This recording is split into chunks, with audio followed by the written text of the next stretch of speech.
Welcome back to study literature. ഇന്നിവിടെ discuss ചെയ്യാൻ പോകുന്നുള്ള വർക്ക് എന്നുള്ളത് of white hairs and cricket എന്ന വർക്കാണ് ഇന്നിവിടെ ഡിസ്കസ് ചെയ്യാൻ പോകുന്നുള്ളത്. അപ്പോൾ നമുക്ക് ഈ ഒരു വർക്കിൽ എന്തൊക്കെ കാര്യങ്ങളാണ് പറയുന്നത് നോക്കാം. ആദ്യമായിട്ടാണ് എൻ്റെ ചാനൽ കാണുന്നതെങ്കിൽ ആദ്യം തന്നെ സബ്സ്ക്രൈബ് ചെയ്യുക. Of white hairs and cricket എന്നുള്ള ഈ ഒരു ഷോർട്ട് സ്റ്റോറി എക്സ്പ്ലോർ ചെയ്യുന്നുള്ള തീം എന്നുള്ളത് ഏജിങ് ആൻഡ് മോർട്ടാലിറ്റി ആണ്. ഈ ഒരു സ്റ്റോറി എന്നുള്ളത് ഒരു ബോയിനെ പറ്റിയിട്ടാണ്. ആ ഒരു ബോയ് എന്ത് ചെയ്യുന്നുണ്ട് വെച്ചാൽ അവൻ്റെ ഫാദറിൻ്റെ വൈറ്റ് ഹെയർസ് നോട്ടീസ് ചെയ്യുകയും അതുപോലെ തന്നെ he tries to resist the science of ഏജിങ്ങിൻ്റെ സയൻസ് റെസിസ്റ്റ് ചെയ്യാൻ വേണ്ടി ശ്രമിക്കുകയും ചെയ്യുന്നുണ്ട്. ഇതിൻ്റെ തീംസ് എടുത്ത് നോക്കുകയാണെങ്കിൽ ഈ ഒരു ഇതിലുള്ള ക്യാരക്ടേഴ്സ് എന്ത് ചെയ്യുന്നുണ്ട്, ആ ഒരു ബോയ് എന്നുള്ളത് സൈൻ ഓഫ് ഇങ്ങനെ റെസിസ്റ്റ് ചെയ്യുന്നുണ്ട്. അതുപോലെ തന്നെ നറേറ്റേഴ്സ് ഫാമിലി എന്നുള്ളത് is torn between adopting western culture and maintaining Indian traditions. ഈ ഒരു സ്റ്റോറിയിലുള്ള മെൻ എന്നുള്ളത് are afraid of showing weakness show ചെയ്യാൻ വേണ്ടിയിട്ട് അഫ്രൈഡ് ആണ് എന്നാണ് മറ്റൊരു തീം എന്നുള്ളത്.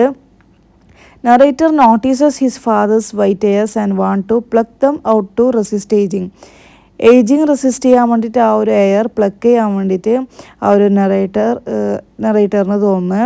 He also notices other signs of aging in his loved ones like wrinkles and stooped walk. He realizes that his father is afraid of dying. അതുകൊണ്ട് തന്നെ he resolves to join his father in plucking out his white hairs. Rohin Mistry's of white hairs and cricket എന്ന ഈ ഒരു short story explore ചെയ്യുന്ന themes നമ്മൾ already പറഞ്ഞു. പക്ഷേ once again time, decay, mortality, assimilation, tradition, gender, masculinity, pride, colonialism, exploitation and poverty. ഈ ഒരു narrator എന്ത് ചെയ്യുന്നത് വെച്ചാൽ tries to stop time from passing by plucking out his father's white hairs. അവൻ്റെ ഫാദറിൻ്റെ വൈറ്റ് ഹെയർസ് പ്ലക്ക് ചെയ്തുകൊണ്ട് ടൈമിനെ stop ചെയ്യാൻ വേണ്ടി ശ്രമിക്കുകയാണ്. ടൈം പാസ് ചെയ്യുന്നതിനെ സ്റ്റോപ്പ് ചെയ്യാൻ വേണ്ടി ശ്രമിക്കുകയാണ് ഈ ഒരു narrator. He regrets not being grateful for happy moments in his past. അവൻ്റെ പാസ്റ്റിൽ, ആ ഒരു നറേറ്ററിൻ്റെ പാസ്റ്റിൽ ഗ്രേറ്റ്ഫുൾ ആയിട്ടുള്ള മൊമെൻറ്റ്സ് ഒന്നും ഇല്ല എന്ന കാര്യത്തിൽ അദ്ദേഹം റിഗ്രറ്റ് ചെയ്യാണ് ചെയ്യുന്നുള്ളത്. The narrator feels powerless to stop his father's white hairs from growing back. The narrator considers the idea of going to America. He considers the idea of replacing his British stove with a Bombay Gas Company stove and cylinder. അതുപോലെ തന്നെ നമ്മൾ already പറഞ്ഞ ഈ ഒരു short സ്റ്റോറിയിലത്തെ themes explore ചെയ്തിട്ടുള്ള തീംസാണ് colonialism, exploitation, poverty എന്നുള്ളത്. ഈ ഒരു സ്റ്റോറി എന്നുള്ളത് young Percy boy in Mumbai, അവനെ പറ്റിയിട്ടാണ് ഈ ഒരു സ്റ്റോറി എന്നുള്ളത്. അവനെ ഓൾറെഡി നമ്മൾ പറഞ്ഞു ഫാദറിൻ്റെ വൈറ്റ് ഹെയർസ് പ്ലക്ക് ചെയ്യുന്നുണ്ട്. എവറി സൺഡേ മോർണിംഗിലാണ് ഈ ഒരു ഹെയർസ് പ്ലക്ക് ചെയ്യുന്നുള്ളത്. അതുപോലെ തന്നെ ഈ ഒരു പ്ലക്കിംഗ് എന്നുള്ളത് ഹൈലൈറ്റ് ചെയ്യുന്നുള്ളത് ഫാദറിൻ്റെ ഏജിങ്ങിനെ ഡിനയൽ ചെയ്യാണ്. While the family grapples with poverty. Family ആണെങ്കിൽ പോവേർട്ടിയിലാണുള്ളത്.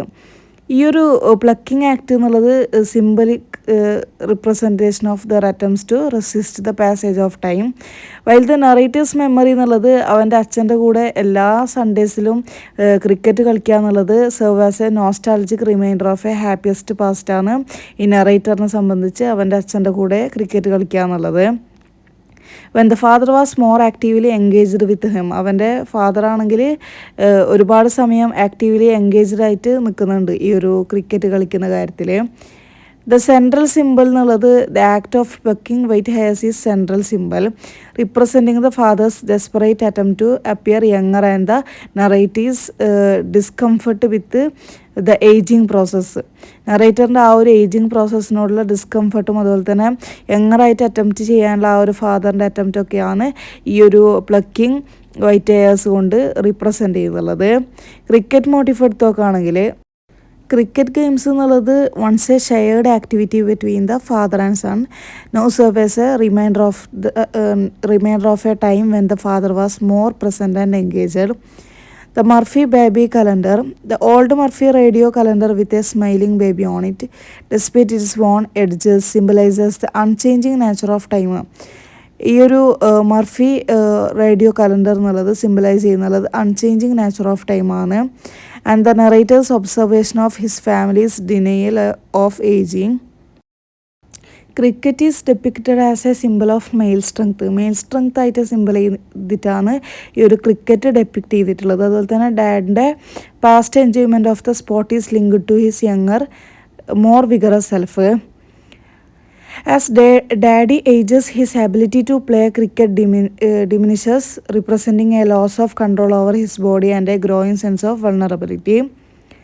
The story also subtly explores the cultural implications of cricket as a British sport, hinting at the complex relationship between Indian identity and colonial history.